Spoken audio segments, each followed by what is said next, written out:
नमस्कार दोस्तों, आप सभी का स्वागत है।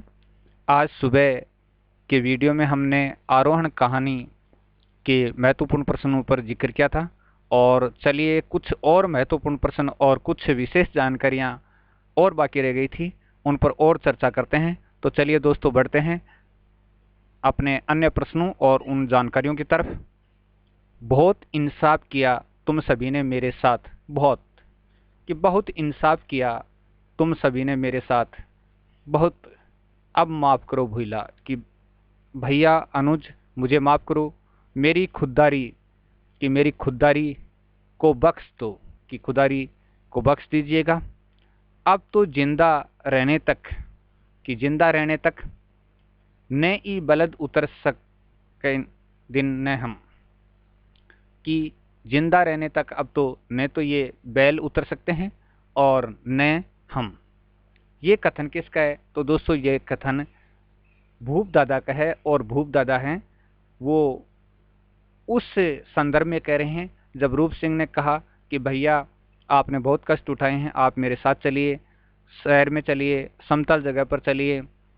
तो भूप दादा कहते हैं कि बहुत इंसाफ किया तुम सभी ने मेरे साथ, अब मुझे माफ़ करो, मेरी खुददारी को बख्श दो।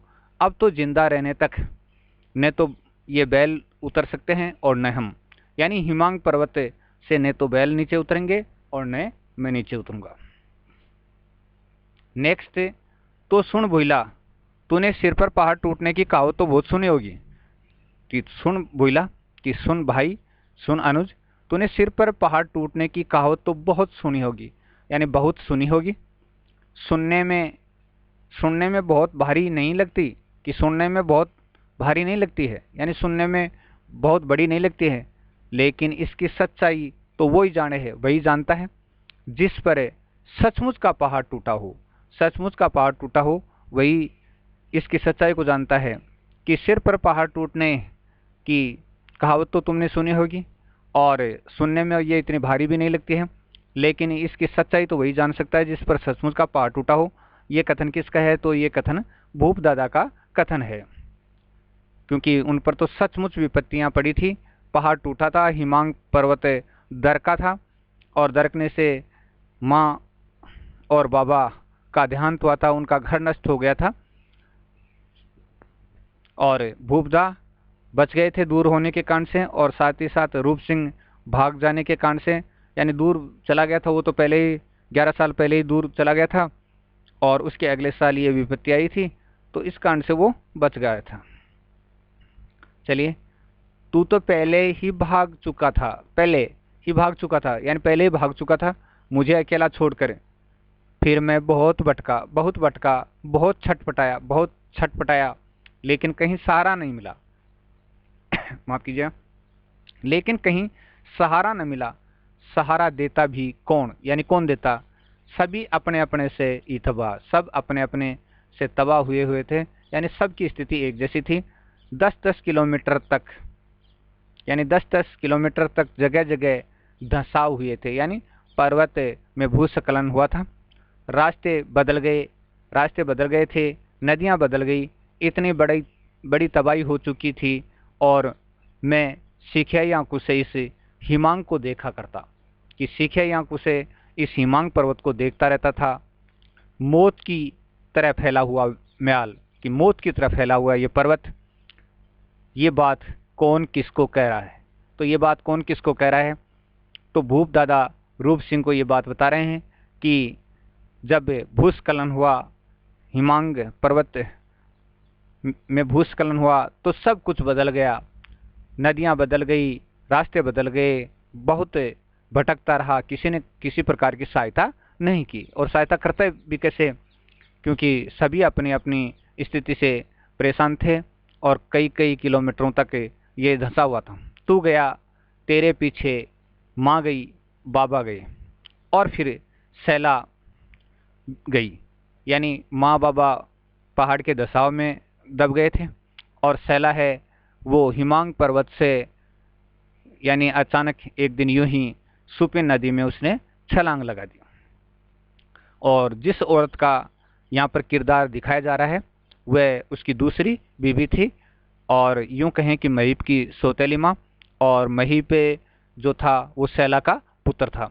सबसे आखिर में महीप भी चला गया हमें छोड़कर। और महीप इसलिए चला गया छोड़कर क्योंकि महीप ये मानता था कि उसकी माँ की मृत्यु के लिए उसका पिता जिम्मेदार है, यानी भूप सिंह जिम्मेदार है। और इसलिए वो भी क्या है, 9 वर्ष की अवस्था में छोड़कर चला गया। वे रुक रुक कर बोलते हैं, तू कहेगा चढ़ सिर्फ मैं रहा था, कि तू तो ये कहेगा कि चढ़ सिर्फ मैं रहा था, बाकी तो उतर रहे थे।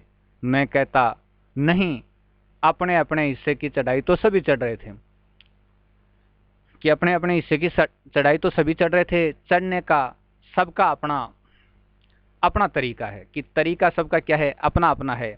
ये कथन किसने किससे कहा? भूप दादा ने रूप सिंह से कहा कि देखिए, तू गया, यानी रूप सिंह तू भी चला गया, तेरे पीछे माँ भी चली गई, बाबा भी चले गए, फिर सैला चली गई, आखिर में महीप भी छोड़कर चला गया। और बचे कौन? उसकी दूसरी पत्नी और भूप दादा। रुक रुक कर बोलते हैं, तू कहेगा सिर्फ मैं चढ़ रहा था, बाकी उतर रहे थे। मैं कहता नहीं, अपने अपने हिस्से की चढ़ाई तो सभी चढ़ रहे थे, और सबके चढ़ने का तरीका क्या था, अलग अलग था। और ये कथन भूप दादा ने रूप सिंह से कहा था। आप पहाड़ हैं या पहाड़ पर चढ़ने वाले? ये बात किसने किससे पूछी? आप पहाड़ हैं या पहाड़ पर चढ़ने वाले? ये बात किसने किससे पूछी? शेखर कपूर ने भूप दादा से पूछी। यानी भूप दादा की जिजीविषा शक्ति, भूप दादा की सहन शक्ति, भूप दादा की जो अंदर के मनोबल की शक्ति को और उस उनके धैर्य को देखकर शेखर कपूर ने पूछा कि आप पहाड़ हैं या पहाड़ पर चढ़ने वाले हैं, ये बताइए।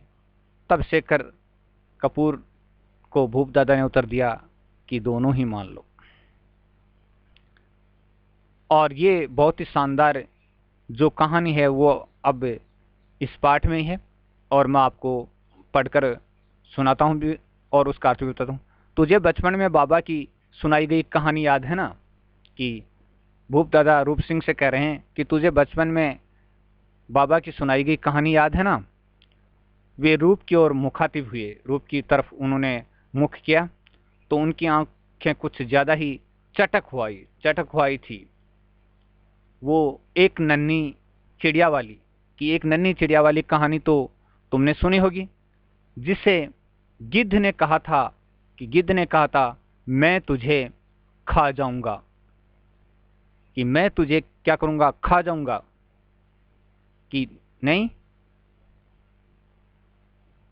जिसे गिद्ध ने कहा था कि मैं तुझे खा जाऊंगा। नहीं, खैर मैं याद दिलाता हूं, कि खैर मैं तेरे को याद दिलाता हूं। गिद्ध के ऐसा कहने पर चिड़िया डर गई। कि गिद्ध वाली कहानी सुनी है ना तूने, कि एक गिद्ध ने चिड़िया को कहा था कि मैं तुझे खा जाऊंगा। गिद्ध के ऐसा कहने पर चिड़िया डर गई। पूछा क्यों? पूछा क्यों? गिद्ध बोला कि इसलिए कि तू मुझसे ऊंचा